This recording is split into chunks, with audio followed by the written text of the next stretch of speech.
Shalom jemaat yang kekasih dalam Tuhan Yesus Kristus. Apa kabarnya hari ini? Kita bertemu lagi dalam acara Mawar. Ini adalah part yang ke-8. Hari ini saya mau berbicara tentang waktu. Bagaimana dengan waktu Anda? Apakah Anda dengan waktu yang berjalan, Anda boleh menguasai waktu dengan baik atau menggunakan waktu dengan tepat? Atau dengan waktu ini Anda hanya habiskan jam demi jam, detik demi detik, menit demi menit. Anda hanya habiskan begitu saja. Dengan mungkin bosan, jenuh, bahkan dengan menangis, dengan marah. Itulah waktu Anda. Hari ini saya mengajak kita semua belajar dari kebenaran firman Tuhan tentang waktu, supaya kita lebih lagi menghargai waktunya Tuhan. Mari kita buka Alkitab kita baca dari bagian firman Tuhan dari kitab Yohanes pasal yang keempat ayat 9 sampai dengan ayatnya yang ke-12.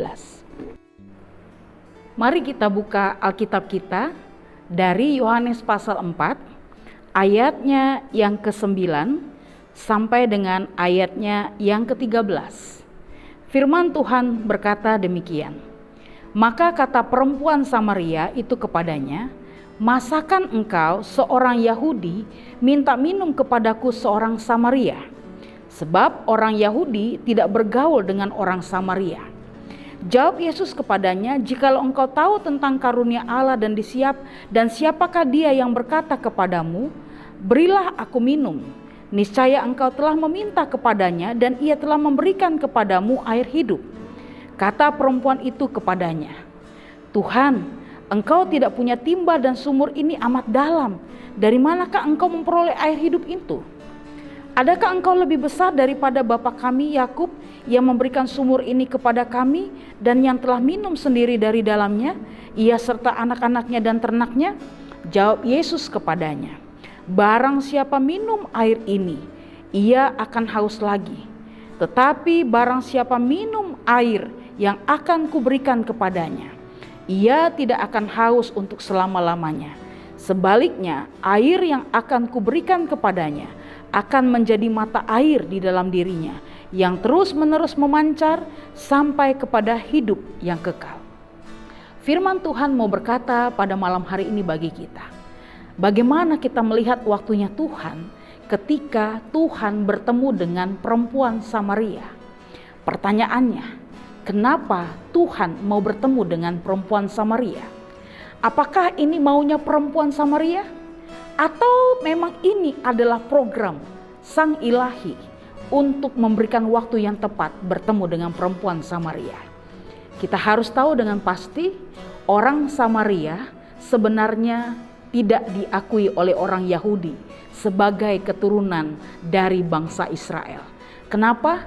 Karena di masa lalu ada perkawinan campur antara bangsa Israel dengan bangsa yang lain, sehingga muncullah orang Samaria. Jemaat yang kekasih dalam Tuhan Yesus Kristus, kalau kita melihat hari ini, orang Israel ataupun orang Yahudi kiblatnya adalah ke Yerusalem. Sedangkan orang Samaria, mereka berdoa, ini mereka masuk ke bukit-bukit atau ke gunung-gunung. Maka kita sudah berpikir, pasti orang Samaria adalah orang yang terasing atau orang yang jauh dari kehidupan keramaian. Maka ketika konteks tentang firman Tuhan dari perempuan Samaria ini bertemu dengan Yesus, kita akan berpikir, bagaimana caranya perempuan ini mau bertemu dengan Yesus sedangkan dia hidup di bukit-bukit. Jemaat yang kekasih dalam Tuhan Yesus Kristus, disinilah kita mau belajar bahwa waktunya Tuhan adalah waktu yang tidak bisa diatur oleh maunya kita. Karena dia tahu, dan yang harus diingat, perempuan Samaria ini tidak kenal Tuhan. Perempuan Samaria ini tidak hidup di dalam kehidupan firman yang sungguh-sungguh dalam hidupnya. Karena dia bertanya, siapakah engkau? Kenapa engkau bisa dapatkan air hidup ini? Bagaimana caranya?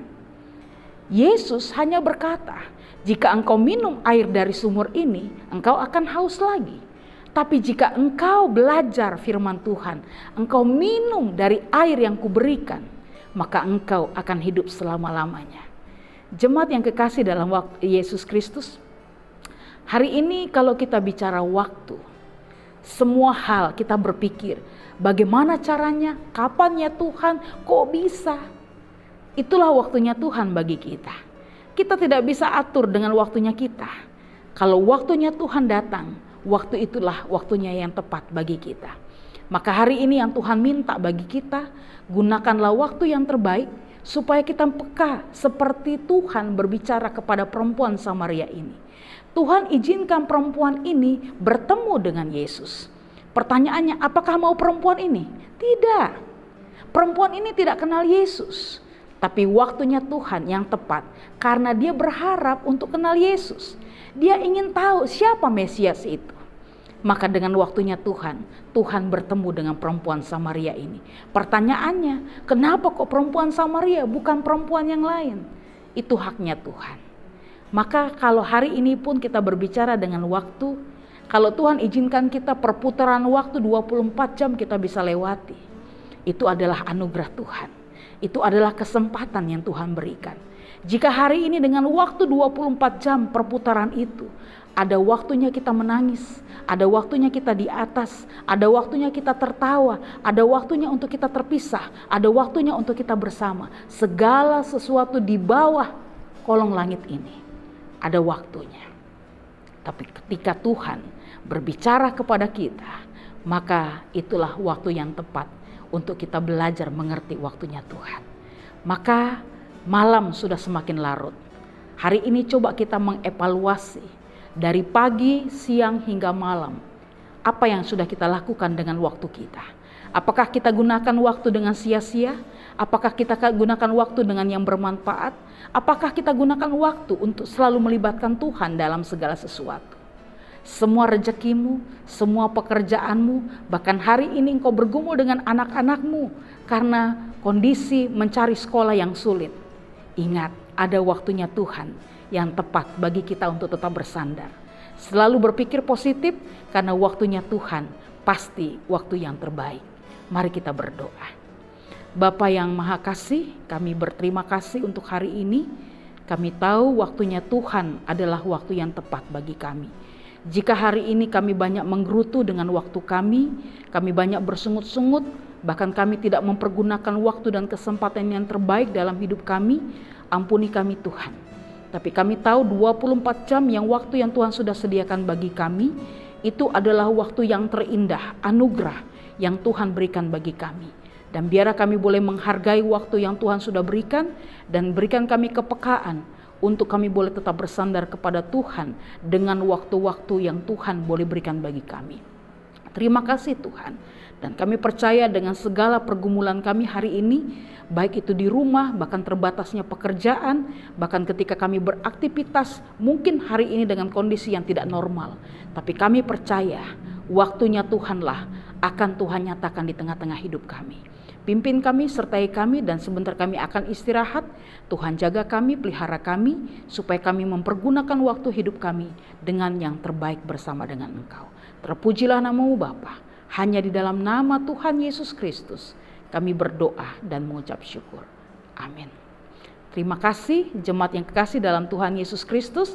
Selamat beristirahat dan jangan lupa berdoa. Biarlah waktu yang masih ada kita gunakan yang terbaik bagi Tuhan. Tuhan Yesus memberkati kita semua. Shalom. Amin.